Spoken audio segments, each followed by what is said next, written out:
artist, or because it's Pirate Week, ahoy, my most amazing artist. I hope everybody is ready and excited for another piratey adventure. Today we're actually making two things. We'll be making a treasure chest and we'll be making up our own clay to create coins for our treasure chest and to use the clay to decorate our treasure chest a little bit. But before we get started, art class catchphrase, I make messes. I make mistakes, but deep inside, I got what it takes. I am an artist. Guys, thank you so much for joining, and a big shout out to Dixon Ticonderoga for sponsoring today's art project. Without them, I wouldn't be able to have all the great supplies that I use, so a big shout out and a virtual hug to them. Speaking of supplies, let's go ahead and talk about what you're going to need today, and for that, why don't we just go ahead and bring out Allie. Say hi, Allie. Hey, what's going on, all you amazing artists? I brought you out here today because you're so good about telling us the supplies we're going to need. We're going to be making two things though. We're making a treasure chest and we're making salt dough clay. So that's a lot of supplies. Do you think you can tell us all of the supplies we're going to need? Not a problem. For the treasure chest, you're going to need a cereal box or maybe like a birthday card or something like that. Something that's a little thick like cardboard. So, cereal box, tape, glue, scissors, ruler. I don't have a ruler. What kind of art teacher doesn't have a ruler? I don't have one. I don't happen to have one at home. I have them all at school. What can I use instead? You could use a tape measure or something, anything that you can measure with. It's really not a problem. Just grab what you've got, okay? Okay, I sew a lot, so I'm gonna use a tape measure. If you don't have a ruler, think of something that you could use. All right, so now, what are we going to need for our salt dough clay recipe? Easy. You'll need a 1/4 cup of water, a 1/4 cup of salt, and a 1/2 cup of flour. Awesome! Oh, and I think you forgot, we will need a couple of crayons to color our treasure chest, maybe brown and maybe black. Perfect. All right, guys, let's get started. We're going to start today by making our treasure chest. So really, it's just a cereal box that I've folded and glued, but I didn't just do it once, I had to do it twice. For the lid of the treasure chest and for the bottom. One of them is a little smaller, one of them is a little bigger, which allows the big one to go over the smaller one. You could do this with, looks like a little bit of my salt dough popped off, which I could easily just glue back on. You can make your treasure chest with a cereal box. You could even make little boxes like this out of old birthday cards or greeting cards. Again, it's just going to be a top lid and then a slightly smaller bottom lid that fits over it just like that. You could actually make a bunch of these and keep your own treasures in them. Like I said, to start, you could use a card, you could use old cereal boxes, anything that you happen to have on hand that has a little bit of what I like to call tooth to it. It's not thin like paper. It's nice and thick, but not so thick that you can't cut it. So I'm going to be using an old envelope, but this piece, I actually need two, and this one's a little bit too big. So what I'm going to do is I'm going to be cutting this in half, and then I will be trimming off the top. And once I've got that, I'll put one piece on top of the other piece just to make sure that they are the same size. So once I have two pieces that are the same size, I'm now going to use my ruler, but since I don't have one, I'm using something called measuring tape. So I'm going to do this to my top lid first. My top lid has to be a little bit bigger so that it can fit over the one underneath. So what I'm going to do is I'm going to take my measuring tape and I'm going to use it like a ruler. That way, if you have a ruler, you can do it the same way. Take your ruler and you're going to put it at the bottom. Doesn't matter what side, I'm starting with the short side. Put it at the bottom of your cardboard, making sure that the end of your ruler matches up right here. Hold it still with one hand, and I'm going to be finding 1 inch. Here it is right here with this nice solid line, vertical line that goes all the way down to the bottom. I'm going to draw a line that goes up from there, nice and long. Now I will rotate, that means turn, rotate my board and repeat the process. So I'm lining it up at the bottom, making sure that the edge of the ruler matches the edge of my cardboard. Find the 1 inch and make a vertical line that goes up from there. Rotate my cardboard and I'm just continuing these steps. Laying it out, drawing a vertical line, and one more time. Now I have 4 lines on my cardboard, but now I want to make something called a crosshair. I want to show where 1 inch meets the other inch. So watch what I'm going to do now. Keeping my keeping my paper in the same place, I'm going to rotate my ruler this time. Rotate my ruler, and here's the bottom of my inch. Have the bottom match up with the bottom of my cardboard and draw a little T. There we go. Okay, now I'll rotate this. Repeat the process. Bottom of this line matches here. Draw a T. Rotate, that means turn. Bottom, match, line, and one more time. Bottom, match, line. Now I have an intersection. An intersection means where 2 lines come together. I have a 1 inch intersection. If I were going to connect these lines, it kind of creates a perfect 1 inch square. Now with my scissors on the short ends, only on the short ends, I'm going to start at the bottom and stop at the intersection. So starting at the bottom, I will cut until I get to the intersection. Stop! Take my scissors out, go over to the other side, cut until I get to the intersection. Stop! Take my scissors out. Now I will rotate this, do the same thing on the bottom. So starting at the bottom, going to the intersection and stop. Going to the intersection and stop. Now I need to bend this upwards to create my box. So first what I'm going to do is I've created these little tabs. Do you see these little tabs right here? I'm going to bend one tab up and fold. Bend one tab up and fold. Repeat the process. Have you noticed that there's a lot of repeating? There's a pattern here to making this box. Now that I have these tabs up, what I'm going to do next is I'm going to bring up this short piece the same way. Fold it up. It's a little tricky, but I can do it. Oh, there we go. Okay, now I have 3 tabs, 2 short ones and a long. Rotate, that means turn. Rotate, that means turn, and bring this up. Okay, now I've got it the same on both sides.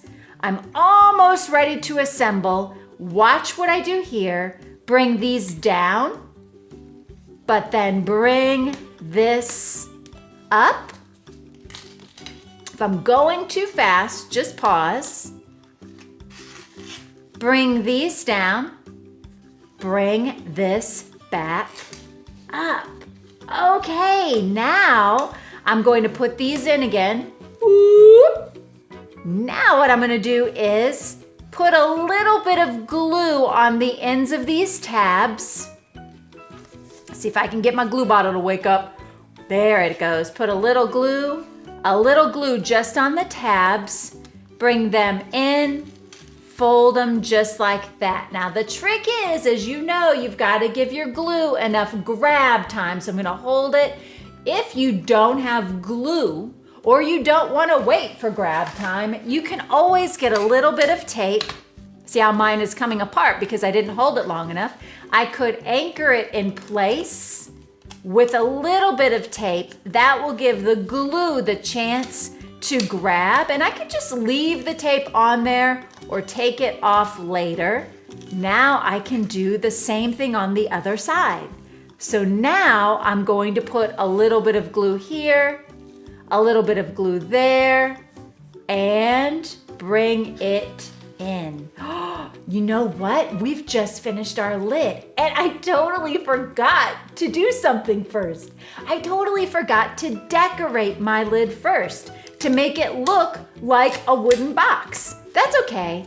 Maybe the next time you do this, you can do it first, or you can just do it right now. That'll help my glue have enough grab time. So I'm using a brown and a black crayon. You could use markers, whatever you want to use.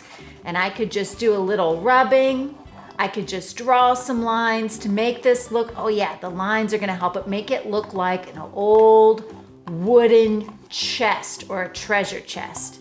So you can draw those lines on there. I really should have done that first, but I got so excited about constructing my treasure chest. So if you do this again, you could take your cardboard and do a rubbing or color on it first. The choice is yours. I'm going to go ahead and finish this, and then we can make the bottom of your treasure chest. So for the bottom of the treasure chest, it has to be a little bit smaller than this one. A little bit smaller than this one in order for the one we just made to fit over it. So listen carefully. We're going to be doing something very similar to what we just did. The only thing that's going to change is our measurement. Instead of 1 inch, we're going to do 1 inch and 1/8. Do you see this really teeny tiny line right next to the 1? That's the line we're going to draw. So let me go ahead and put my ruler or my measuring tape on top of here, making sure it's matched up. Draw a line that goes up from here. And now I think I will rotate just like we did before. I'm gonna go a little faster because these are the same steps. The only thing that has changed is the measurement. So I'm not using 1 inch, I'm using 1 inch and 1/8. And again, if I'm going too fast, just hit the pause button. That way you can catch up with me. All right, now here's where we do the intersection of 2 lines. So instead of my ruler going horizontally, it's going to go vertically. And I'll draw a line right there, creating an intersection. Keep it vertical, get my 1 inch and 1/8. Oops, I'll bring that line up over there a little bit to create an intersection. And one last time, right here. Now, if you remember, our next step is to cut until we get to the intersection. Snip, snip, snip. Only cutting the short sides, remember, and snip. Now I'm bringing in the tab, the big piece, the tab, rotate, the tab, the big piece, the tab, rotate, long piece, bring it up. Oh, there we go. Crunch that cardboard a little bit to get it to stand. Long piece, bring it up. And what do we do next? Do you remember? Bring in the short sides and we will glue. Remember, when you glue, you're only adding glue to the tab to help it dry and give it some grab time. You can always use some tape.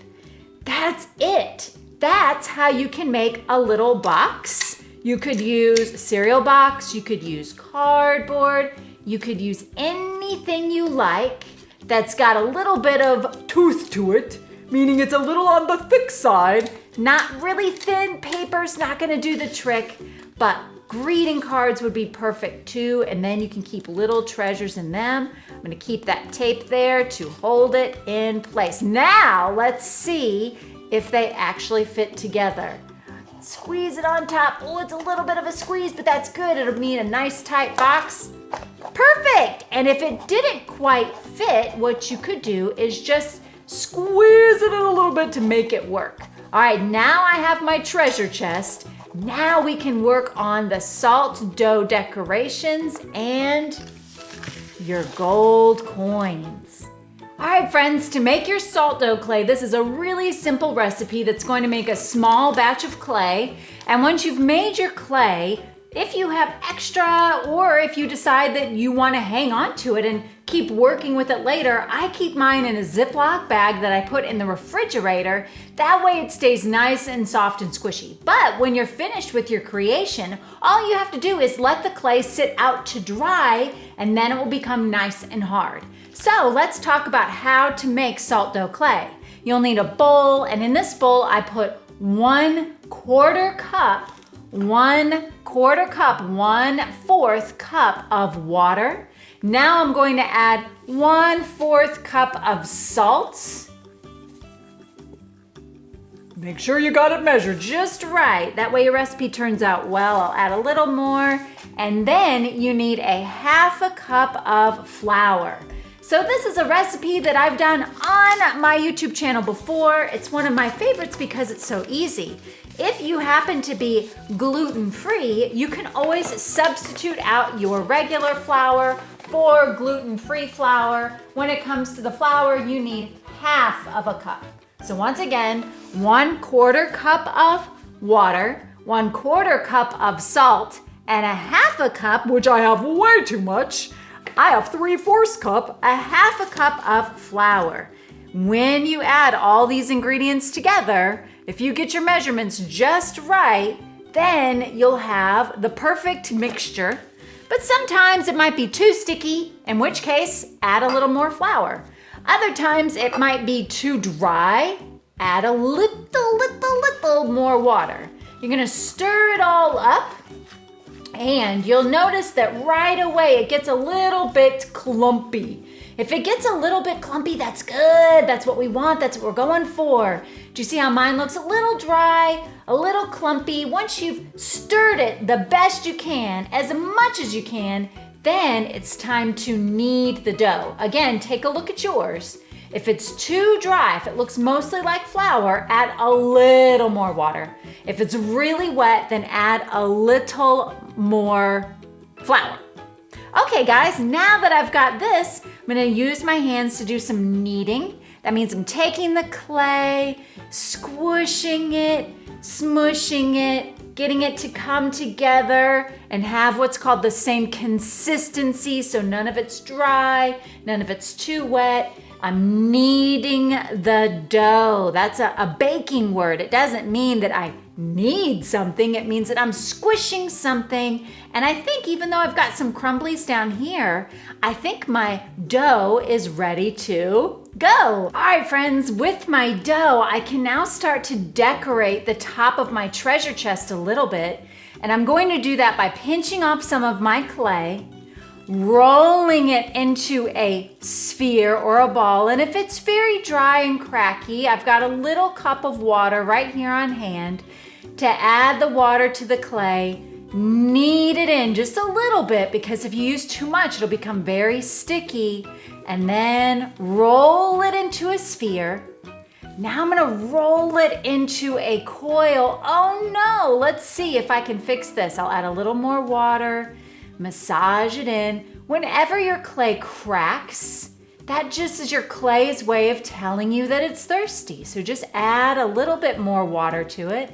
Let's see if now I can get a coil. So I'll use my hands to roll a sphere, go up and down. There we go, that was all it needed. It just needed a little water. Now that I've got a coil, I want this coil to go across my treasure chest. If my coil is too heavy though, it might cave my treasure chest in. To get it to really stick, I'm going to gently press it into my treasure chest with little tapping fingers. Bring it over to the side like that. Okay, now I'm going to do the same thing. Maybe one right here. But again, if it's dry and cracking, you already know what to do. Give it a little massage. Think about other things that you could add to your treasure chest. Could you add a lock? Maybe you could create that with your clay. That would be something cool and interesting. I'm gonna roll this into a sphere, roll it into a coil. Adding that water really helped. Place it here and then just gently press. Now what I'm going to do is I'm going to add some little bolts or some circles right here, some spheres of clay. To do that though, because I'm getting one piece to stick to the other, I'll definitely want to add a little water on this clay to get it kind of sticky. You'll know right away because it'll immediately feel a little sticky. Roll a sphere, twist it. There we go. That looks pretty good. Now we can't put this in the oven to get it to harden like we did some of our other salt dough projects, because if we do, well then it's not going to be good for our treasure chest. So if it's a really warm, sunny day, it might be the perfect time to put it outside so that you can let it dry out there. I'm going to add one more circle here. Then I could do the same thing over there. If you wanted to do something like a lock, I'm going to add a little bit more water. Then I could just roll a sphere, squish it into a slab, shape it with my fingers. If I had a pencil, I could put a little line in there. Let's see if I've got one. Here we go. Put a little line in here for where the key goes. There we go. And then maybe the little latch across the top. So I could set that there. If any of these pieces come off once the clay is dry, then I can always just add a little bit of glue to the back, and that will help it stick. Ooh, my clay is so thirsty. Water. I need more water. Not a problem. There we go. There's my little lock. I'm gonna have it sitting on top of my treasure chest. Now to make the coins, all I have to do is, if you have glitter, you don't have to have glitter, but if you do, you can put a little glitter in a dish, roll a sphere, and then you'll squish that into a slab.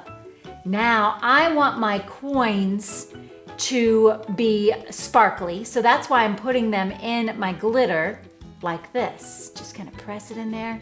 But if you don't want sparkly coins, or maybe you don't have glitter, you could always just make coins and then wait for this to dry. Wait for the clay to dry and then paint it. So I'm just going to make some, maybe have them touch or overlap a little bit. If you have them overlap as they dry, they will stick together a little bit. Now to finish off my treasure chest, I just put a little bit of tissue paper inside, and I just, as I worked on my coins, I just placed them in there and allowed them to overlap. Once this dries, like I said, if you have paint, you can paint this in, or you could leave it white just like me. All right, guys, I hope you have so much fun making your treasure chest, making the coins for your treasure chest. And yeah, if you want to join more art making adventures, don't forget to hit the like button and be sure and subscribe. Thanks, guys. Have fun.